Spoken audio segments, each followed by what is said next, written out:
Audio Jungle.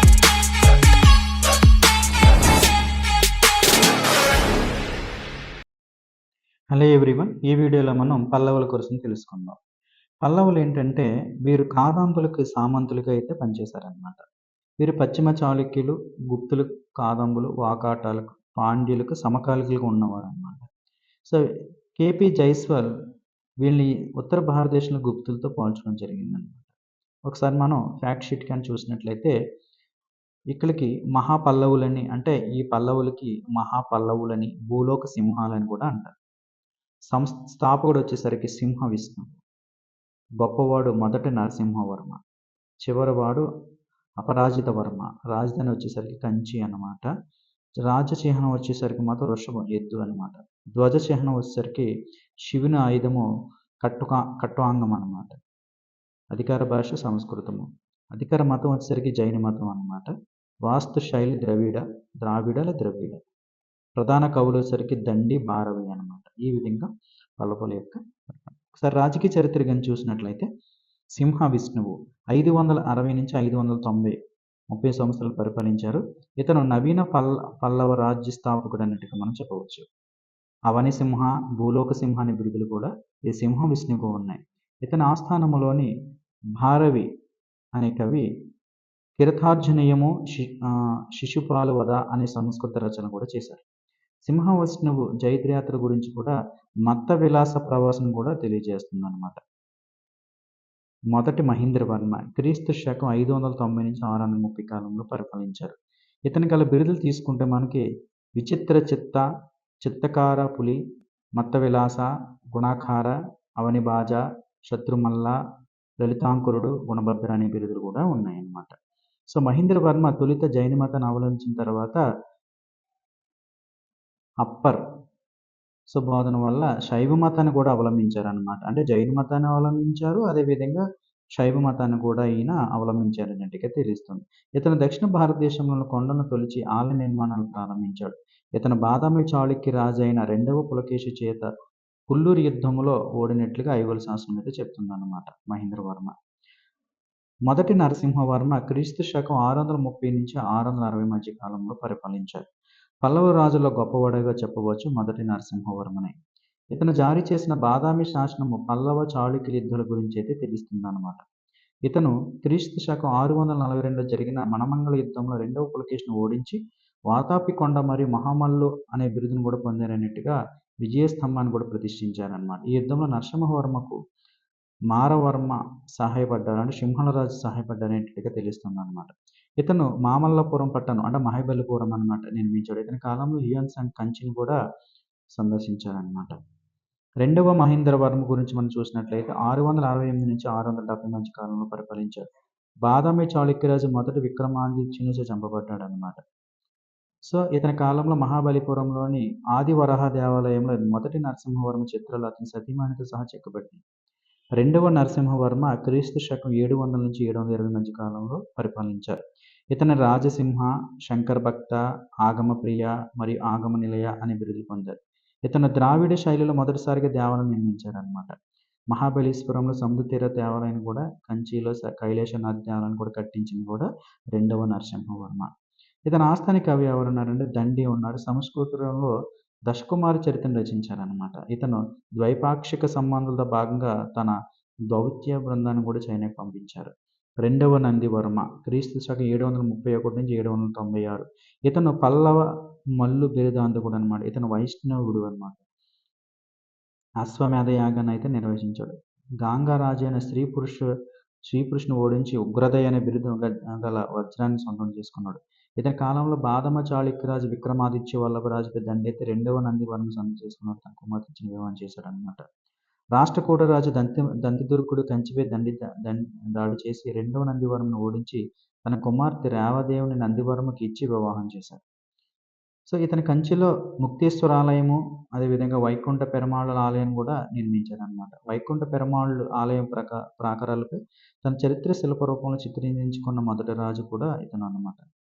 So తిరుమంగళ Alwar అనే వైష్ణవ మతాచార్యుడు ఇతని కాలానికి చెందినవారు 2వ నందివర్మ కాలంలో. 3వ నందివర్మ చూసుకుంటే క్రీస్తు శకం 847 869 మధ్య కాలంలో పరిపాలించారు. పాండ్యులను తెలుగు చోళులను తల్లారి యుద్ధంలో ఓడించాడనమాట ఈ 3వ నందివర్మ. తర్వాత కాలంలో పాండ్యరాజు శ్రీమారవల్లభ కుంభకోణ యుద్ధంలో 3వ నందివర్మను ఓడించాడు. అపరాజిత వర్మ క్రీస్తు శకం 899 నుంచి 903 పరిపాలన చేశారు. పల్లవ వంశంలో చిట్ట చివరి రాజు. ఇతని వారసత్వ యుద్ధమైన శ్రీపురంబియ్య యుద్ధంలో ఇతని సోదరుడైన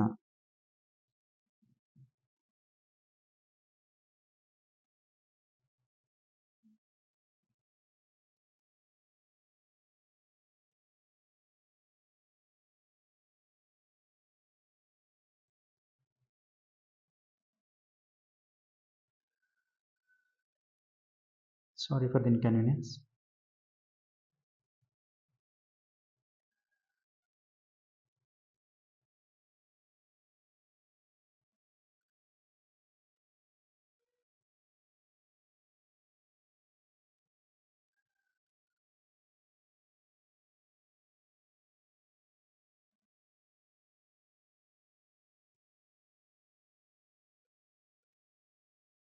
అపరాజిత వర్మ అన్నమాట.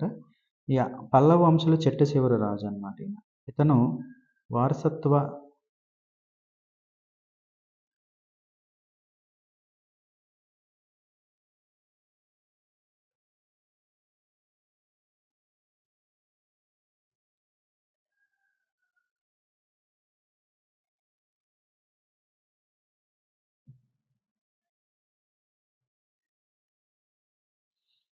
చిట్టచివరి రాజు అన్నమాట. వారసత్వ యుద్ధమైన శ్రీ కురుంబియ్య యుద్ధంలో ఇతని సోదరుడైన నృపతుంగపరమును ఓడించి సింహాసనాన్ని అధిష్ఠించారు ప్రజితవర్మ. తర్వాత తంజావూరు సామంతుడైన ఆదిత్య చోళుడిని అపరాజితుడిని ఓడించి చోళ వంశాన్ని ప్రారంభించాడు అన్నమాట. అంటే చోళ వంశాన్ని పరిపాలించింది ఎవరు అనుకో, తంజావూరు సామంతుడు ఎవరున్నారు, ఆదిత్య చోళుడు. సో అపరాజితుడిని ఓడించారన్నమాట. అప్పుడు చోళ వంశం అనేది మళ్ళీ స్టార్ట్ అయింది. పరిపాలన విధానం గురించి చూసినట్లయితే వీరి కాలంలో సాంప్రదాయక రాచరిక వ్యవస్థ అయితే ఉంది. వీరి శాతవాహనుల పాలన విధానం ఆధారంగా పరిపాలన అయితే సాగించారు. దేశ 4 మూలాల నుండి రహస్య సమాచార సేకరణ గూఢచారులను కూడా నియమించారు. పల్లవుల పరిపాలన సౌలభ్యీకరణ చూసినట్లయితే రాజ్యము రాజు, మండలాలంటే రాష్ట్రికుడు, వ్యాపృతుడు, నాడులు అంటే విషయాధిపతి స్థానిక, గ్రామాలంటే గ్రామభోజకుడు అని ఈ విధంగా ఉంది. పల్లవుల కాలంలో 3 రకాల గ్రామాలు ఉంటాయి. బ్రహ్మదేయ గ్రామాలు అంటే బ్రాహ్మణులకు దానంగా ఇవ్వడింది. దేవాదాయ గ్రామాలు అంటే దేవాలయ పోషణకు అనమాట. సాధారణ గ్రామాలు అంటే రాజుకు పన్నులు చెల్లించే గ్రామాలు. గ్రామ సభలు 3 రకాల సభలు ఉన్నాయి. ఊరు అంటే భూస్వాములు అందరూ సభ్యులు. సభ అంటే బ్రాహ్మణులు సభ్యులు. నగరం అంటే వర్తకులు సభ్యులు అనమాట. గ్రామాల్లో నేరాలు విచారించడానికి ధర్మస్థానాలని న్యాయస్థానాలు ఉండేవన్నమాట. వాస్తు శైలి తీసుకున్నామంటే దక్షిణ భారతదేశంలో పల్లవుల కాలంలో దేవాలయాల వాస్తు శైలి 4 దశల్లో క్రమానుగతంగా అభివృద్ధి చెందిందని చెప్పవచ్చు. వీరు వాస్తు కళయుగమైన ప్రయోగాత్మక యుగంగా అంటారనమాట. విఎస్ స్మిత్ భారతీయ కళా సాంప్రదాయాలు అత్యంత ప్రధానమైనది పల్లవుల వాస్తుశిల్ప కళాశాస్త్రాన్ని పేర్కొంది. మొదటి దశ మహేంద్ర సముదాయం. దక్షిణ భారతదేశంలో కొండలను తొలిచి ఆలయాలు నిర్మించే పద్ధతిని విష్ణుకుండిన తర్వాత పల్లవులు వెలుగులో తీసుకొచ్చారనమాట. దేవాలయం అనే పదానికి బదులు మండపం అనే పదాన్ని ఉపయోగించారనమాట. మహేంద్రవర్మ నిర్మించిన గుహాలయాల గురించి చూసినట్లయితే మందప్పకట్టు ఆలయం అనమాట. మహేంద్రుని యొక్క తొలి గుహాలయము. పల్లవారి గుహాలయం అనమాట, 5 గదుల సముదాయము. రంగనాథ స్వామి ఆలయము, శివ దేవాలయము, అదేవిధంగా శివ దేవాలయం కూడా ఉంది. ఈ దేవాలయంలో ఫ్రెస్కో పెయింటింగ్ కూడా ఉంటుంది. రెండవ దశ తీసుకున్నట్లయితే నరసింహ సముదాయము. వాస్తు నిర్మాణానికి మొదట నరసింహవర్మ చేసిన కృషి వలన ఈ సమూహంని నరసింహ సమూహం అంటారు. నరసింహవర్మ మహామల్ల అనే బిరుదు ఉండడం చేత ఈ శైలికి మహామల్ల శైలి అని కూడా పేరు పెట్టారు. ఈ దశలో రాతిని తొలిచిన గుహాలయాల అలంకరణ ప్రారంభమైందన్నమాట. ఏకశిలా నిర్మాణం. మండపము రథముగా పిలువబడుతుంది. సో మహామల్లపురంలో ఎక్కువ గుహాలయాలు నిర్మించాడు. నరసింహవర్మ మహాబలిపురంలో 8 ఏకరీత లేదా శిలారథాలను తయారు చేయించారు. ఈ రాతి రథాలని పగోడలు అంటారు. ఆ 8 ఏకరాతి రథాలు మనం చూసినట్లయితే ధర్మరాజు రథం అని, భీమరథం అని దీర్ఘచతురస్రాకారంగా ఉంటుంది. పంచపాండవ రథాలు. అర్జున రథం అని, సహదేవ రథం అని, ద్రౌపది రథం అని. సో ఈ 5 రకాల పంచపాండవ రథాలు అని పేరు పెట్టారు. మిగిలిన 3 రథాలు స్థానిక దేవుళ్ళకు ఆధారంగా చేసుకుని పెట్టారు. గణేష రథం, దీర్ఘచతురస్రాకారం, కేదారి రథం, కుప్పం రథం. ధర్మరాజు రథం అనమాట. ఈ రథాన్ని 3 అంతస్తులు గల చతురస్రాకార ద్రావిడ పద్ధతులు నిర్మించారు. ధర్మరాజు రథం అన్నిటికన్నా పెద్దదన్నమాట. ఇందులో మహామల్లుని చిత్రం కూడా ఉంటుంది. గుహల గుహలోని అర్ధనేశ్వర నారీశ్వర విగ్రహం కూడా చాలా ఆకర్షణీయంగా ఉందన్నమాట. అందుకే ద్రావిడ శైలికి తొట్టితోలు సమ్మక్క ధర్మరాజు అని పేర్కొంటారు. ద్రౌపది రథం. ద్రౌపది రథం ఎంతో సుందరమైనది. ఇది సాధారణమైన చిన్న గది లేక పర్ణశాల అన్నమాట. పైకప్పు తటాకల నిర్మాణం కూడా ఉంటుంది. పంచపాండవుల రథాల్లో చిన్నదన్నమాట ఇది. పంచపాండవ గుహ. వీటిలో 2 ఆకర్షణీయమైన చిత్రాలైతే ఉన్నాయి. కృష్ణుడు గోవర్ధన పర్వతం ఎత్తినట్లుగా ఉన్న చిత్రము, కృష్ణుడు ఆవు పాలు పితుకుతున్నట్లు ఉన్న చిత్రం కూడా ఉందన్నమాట. సో, ఇది మనకి కృష్ణ బటర్.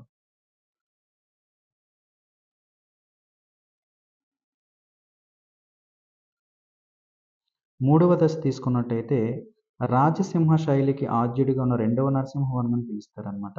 ఈ కాలంలో గుహలకు వెలుపల దేవాలయాలు నిర్మించడం ప్రారంభమైంది. అనగా గుహాలయాల స్థానంలో వాస్తవిక సంస్థాగత దేవాలయ నిర్మాణం ప్రారంభమైందనమాట. అనగా ద్రావిడ శైలిని ప్రారంభించింది రెండవ నరసింహ అని అనేక మంది చరిత్రకారుల అభిప్రాయం. ద్రావిడ శైలిలోని మొదటి దేవాలయం రెండవ నరసింహవర్మ మహాబలిగా నిర్మించినవి అనమాట. సో, ఈశ్వర దేవాలయం, ముకుంద దేవాలయం, తీర దేవాలయం. తీర దేవాలయం తీసుకున్నాం అనుకోండి, ఈ దేవాలయాన్ని సముద్ర తీరంలో నిర్మించారు. ఇక్కడ శివుని, విష్ణువుల విగ్రహాలు ఉన్నాయన్నమాట. దీనే త్రిమూర్త కోవెల్ అంటారు. దీనిలో 3 దేవతామూర్తులైన క్షత్రియ పల్లమేశ్వర విగ్రహం, రాజసింహ పల్లమేశ్వర విగ్రహం, నరపతి సింహ పల్లమేశ్వర విగ్రహం అనేవి ఉన్నాయన్నమాట. గర్భగృహం శిఖరం కలిగిన మొదటి దేవాలయం కూడా ఇదే అనమాట. కంచి. కంచిని దేవాలయ నగరం కూడా అంటారనమాట. శివ దేవాలయము, వేరావతేశ్వర దేవాలయము, కైలాసనాథ దేవాలయం అనమాట. సో, రెండవ నరసింహవర్మ గల రాజసింహం బిరుదు గల ఈ దేవాలయం రాజసింహ దేవాలయం కూడా పేరు పెట్టారు. కైలాసనాథ ఆలయం ప్రత్యేకతలు చూసుకుంటే దీని 3వ మహేంద్రవర్మ అయితే పూర్తి చేశారనమాట. దీనిలో 3 వేరువేరు భాగాలు ఉన్నాయి. గోపురాకారంలోని భుజస్తంభం గల గర్భగుడి, మండపం, దీర్ఘచతురస్రాకారంలో ఉన్న సభా ప్రాంగణము. ఈ దీర్ఘచతురస్ర ప్రాంగణంలోని చిన్న చిన్న మందిరాలు, గదులు కూడా ఉన్నాయన్నమాట. తర్వాత కంచిలో కైలాసనాథ దేవాలయాన్ని విజయనగర రాజులు అభివృద్ధి చేశారనుకోండి. ఈ విధంగా 3 దశలు ఉన్నాయి. నెక్స్ట్ ఇది 4వ దశ గురించి మనం చూసినట్లయితే దక్షిణ భారతంలో ఈ దశలో దేవాలయాల వాస్తు నిర్మాణ శక్తి క్షీణించిందని చెప్పవచ్చు. నందివర్మ సమూహం అన్నమాట. ఈ కాలంలో చిన్న చిన్న దేవాలయాలు నిర్మించారు. సో, నందివర్మ కంచివర్మం తీసుకుంటే ముక్తీశ్వర దేవాలయము, మతంగేశ్వర దేవాలయం, వైకుంఠ పెరుమాళ్ దేవాలయం. వైకుంఠ పెరుమాళ్ దేవాలయం తీసుకుంటే నందివర్మ ఈ దేవాలయాన్ని రాజసింహ శైలిలో నిర్మించారు. సో, ఈ దేవాలయం 4 అంతస్తులు కూడిన గర్భగృహం కూడా ఉంది. ఈ దేవాలయం ఇసుక, గ్రానైట్ రాళ్ళతో నిర్మించారు. బంగారు బల్లెని తాకడానికి కూడా పెడతారన్నమాట. నందివర్మ ఇతర ప్రాంతాల్లో నిర్మించిన దేవాలయం వాడమల్లేశ్వర దేవాలయం, అర్గాదం, పరమేశ్వర దేవాలయం, గుడిమల్లం మనం తిరుపతి దగ్గర ఉంది. ద్రావిడ వాస్తు శైలి అంటే ఈ విధంగా. మహేంద్రవర్మ చిత్రలేఖనం చూసినట్లయితే మొదటి మహేంద్రవర్మ గొప్ప చరిత్రకారుడు. చిత్రకళలో ఉన్న ప్రతిభ వలన ఇతనిని విచిత్ర చిత్త అనే బిరుదు కూడా ఉందన్నమాట. దక్షిణ భారతదేశంలో చిత్రలేఖనంపై దక్షిణ చిత్ర అనే పుస్తకాన్ని రచించారు మహేంద్రవర్మ. ఇతను తంజావూరులోని సిత్తనపస్సల్ అనే గుహలకు కూర్చి చిత్రం కూడా చిత్రించారు. ఈ కూర్చి చిత్రంలో చిత్రించిన అంశాలనే పద్మ సరోవరం అని, రాజు రాణి జలకాలాడుతున్న చిత్రము, పద్మములు, చేపలు, ఏనుగులు అత్యంత సౌందర్యవంతం కలిగి ఉందని తెలుస్తుంది. సిత్తనవస్సల్ గుహలో చిత్రలేఖను ప్రోత్సహించిన పల్లవ రాజులు మొదటి మహేంద్రవర్మ, మొదటి నరసింహవర్మలు చెప్తారన్నమాట. సో, అయితే ఈ చిత్రాల్లో బాగ్ మరియు అజంత చిత్రాల యొక్క సమ్మేళన చిత్రాలు పేర్కొంటారు. సాహిత్యం గురించి చూసినట్లయితే పల్లవుల అధికార భాష, శాసన భాష సంస్కృతమే. మహేంద్రవర్మ 1 అంటే ఇతను మత్త విలాస ప్రవాసనం సంస్కృతంలో, భగవద్గీత సంస్కృత నాటకాలు రచించారు. మత్త విలాస ఏం చెప్తుందంటే బౌద్ధ, జైన, కాపాలిక, పశుపాత శాఖలను విమర్శించారు. ఇలా న్యాయస్థానంలో జరిగే అవినీతిని కూడా విమర్శించారు అనమాట. ఈ గ్రంథానికి సంబంధించిన ఆధారాలు రంగనాథ స్వామి ఆలయంలో ఉన్నదన్నమాట. కథానాయకుడు సత్యసోముడు. భగవద్గీత అంటే ఈ నాటకం ఒక సన్యాసి ఒక వేశ్య శరీరంలోకి పోవడం అనే అంశాన్ని కథాంశంగా తీసుకుని వచ్చాడు. ఇతను దక్షిణ దేశంలో చిత్రకల్ప దక్షిణ చిత్ర అనే గ్రంథం రచించాడు. అదేవిధంగా కుడిమియాలని శాసనము, తిరుమయ్యం శాసనం, సంగీత శాసనం వేయించాడు. కుడిమియాలని శాసనం మొదటి మహేంద్రవర్మ తాను సంగీత విద్వాంసుడైన రుద్రచారిని శిష్యుడిగా పేర్కొంటారు. దండి.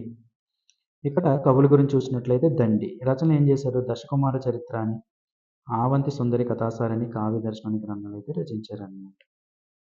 భారవి. కృతార్జునయము అంటే శివుడు అర్జున మధ్య గల వివాదం గురించి, శిశుపాల వర. ఈ కాలంలో తమిళ సాహిత్యం కూడా అభివృద్ధి చెందిందని చెప్పవచ్చు. తమిళ మహాభారతాన్ని పెరుందన్నార్ అనే కవి రచించారు. ఈ మహాభారతాన్ని పెరుందేవనార్ అన్నమాట. అదేవిధంగా శైవ, వైష్ణవ మతాచార్యుల యొక్క పవిత్ర గ్రంథాలు కూడా రచించారు. మత పరిస్థితులు కానీ మనం చూసినట్లయితే పల్లవులు ప్రధానంగా శైవ మతస్థులని చెప్పవచ్చు. కానీ కొంతమంది పల్లవ రాజులు సింహ, విష్ణు, నందివర్మ టు వైష్ణవ. సో, శైవ మత సన్యాసులు నాయర్లని, వైష్ణవ మత సన్యాసులు అల్వార్లు కూడా అంటారనమాట.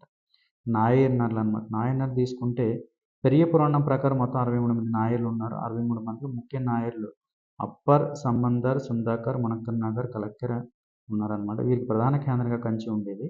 ఈ 63 మంది నాయర్లు కలిసి రాసిన తమిళ గ్రంథమే తేవరం. దీన్ని ద్రావిడ వేదంగా పేర్కొంటారు.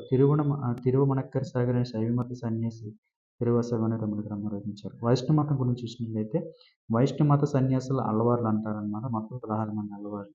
ముఖ్యమైన అల్లవార్లుగా నమ్లవార్, తిరుమల సెల్వర్, అండార్, తిరుమంగళ అల్వార్ పేర్కొంటారు. వీరు ప్రధాన కేంద్రాలుగా శ్రీరంగం, కంచి, తిరుపతి వర్తిల్లాయన్నమాట. అల్వార్ల పవిత్ర గ్రంథమైన నలయర దివ్య ప్రబంధం అనేది 12 మంది అల్వార్లు రాశారు.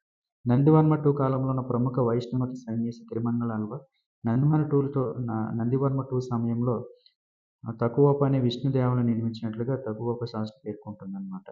దక్షిణ భారతంలో అల్వార్లు, నాయర్లు తీసుకుని వచ్చిన ఈ విద్యను తమిళ ఆధ్యాత్మిక ఉద్యమం అని కూడా అంటారన్నమాట.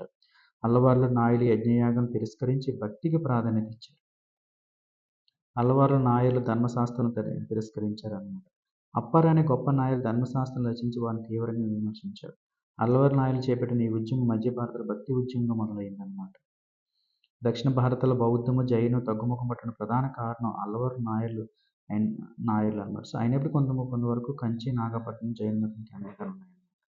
సమాజం ఎట్లా ఉండేదంటే పల్లవుల కాలంలో బ్రాహ్మణులు సమాజంలో ఉన్నత స్థానాన్ని పొందారు. వీరి కాలంలో బ్రాహ్మణులు 4 వర్గాలుగా ఉండేవన్నమాట.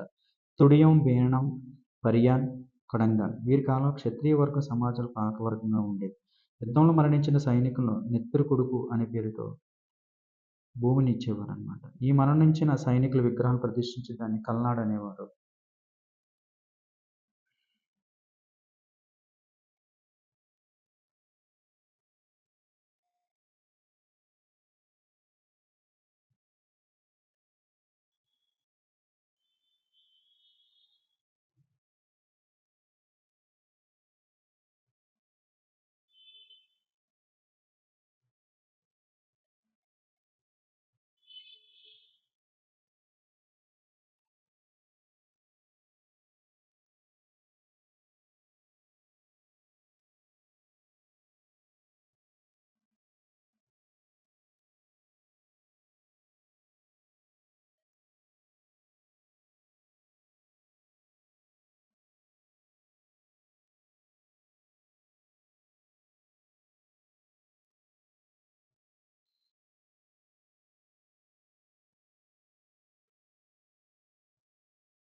ఆర్థిక పరిస్థితులు ఎట్లా ఉన్నాయంటే ఈ కాలం నుండి ప్రజల ముఖ్య వృత్తిగా వ్యవసాయం ఉండేదన్నమాట.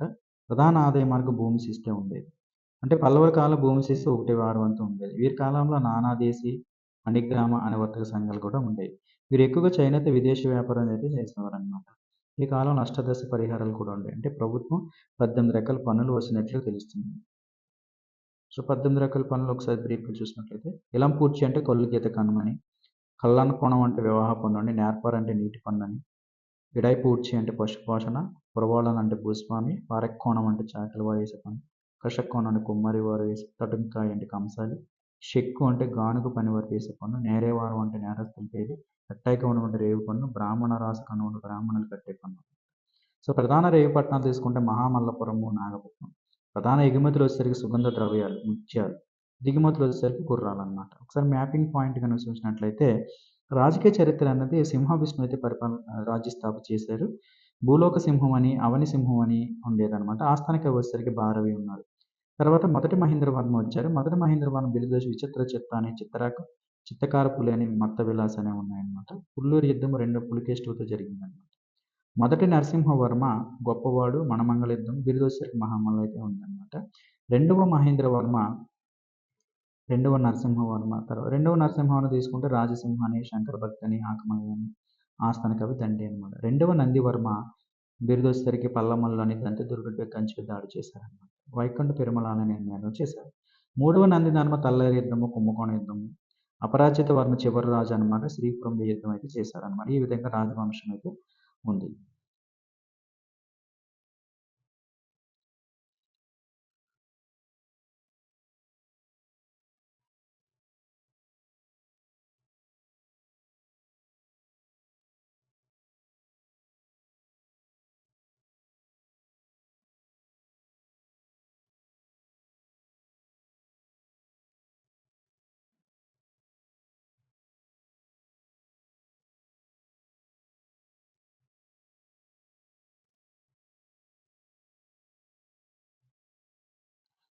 పరిపాలన విధానం గురించి చూసినట్లయితే రాజ్యము, మండలాల మా రాష్ట్రకుడు, నాడులంటే విషయాధిపతి, గ్రామాలంటే గ్రామభోజకుడు అనేది ఉంటుంది.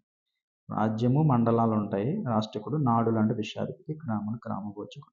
ఆర్థిక పరిస్థితులు తీసుకుంటే వ్యవసాయం ప్రధాన వృత్తి. భూమి శిస్తు 1/6, పన్నులు 18 రకాలు. రేవుపట్నం, మహామల్లపురం, నాగపురం. ఎగుమతులు సుగంధ ద్రవ్యాలు, ముత్యాలు. దిగుమతులు గుర్రాలు. మత పరిస్థితులు తీసుకుంటే శైవ మతం ఉంది, వైష్ణవ మతం ఉంది. నాయనార్ సండేవారు కేవలం కంచి, వైష్ణవ అల్లవరుస అన్నమాట రాహర్బంది. సాహిత్యం వచ్చేసరికి మాత్రం మత విలాస ప్రభ మహేంద్రవర్మ వర్మ, భగవద్గీత మహేంద్రవర్మ వర్మ, దశకుమార్ చరిత్ర దండి, కృతార్జున అంటే శిశుపాల ద్వారా భారవి రచించారు. వాస్తుశైలిని మొదటి దశ మహేంద్ర సమూహం అంటారు. మందగుప్పట ఆలయము, పల్లవార గుహాలయము, రంగనాథ స్వామి, శివదేవాలయం, భైరవకొండ, సుత్తనబస్సాలు. రెండవ దశ నరసింహ సముదాయం అంటే 8 ఏకశిల రథాలు ఉంటాయి. ధర్మరాజ రథం, అర్జున రథం, భీమరథం, ద్రౌపది రథము, గణేశ రథము, సహదేవికి తారికట్టు. మూడవ దశ తీసుకుంటే రాజసింహ సముదాయం అన్నమాట. తీర దేవాలయం, మహాబలేశ్వరం, కైలాస దేవాలయం. నాలుగో దశ నందివర్మ, కంచి, వైకుంఠ పెరుమాళ్ళు, ముక్తేశ్వర, గుడిమల్లం పరమేశ్వరం. ఈ విధంగా మనకి పల్లవుల గురించి అయితే మ్యాప్ పాయింటింగ్ ఇట్లా ఉంది. సో ఈ మ్యాపింగ్ పాయింటింగ్ అనేది మీరు ఒకసారి బ్రీఫ్గా చూసినట్లయితే అర్థమవుతుంది అనమాట. రాజకీయ చరిత్ర, పరిపాలన విధానం ఏంటి, ఆర్థిక పరిస్థితులు ఏంటి, మత పరిస్థితులు ఏంటి, సాహిత్యం ఏంటి, వాస్తు శైలి ఏంటి, ఈ విధంగా నోట్స్ మేకింగ్ చేస్తే ఈజీగా కాన్సెప్ట్ అనేది గుర్తు.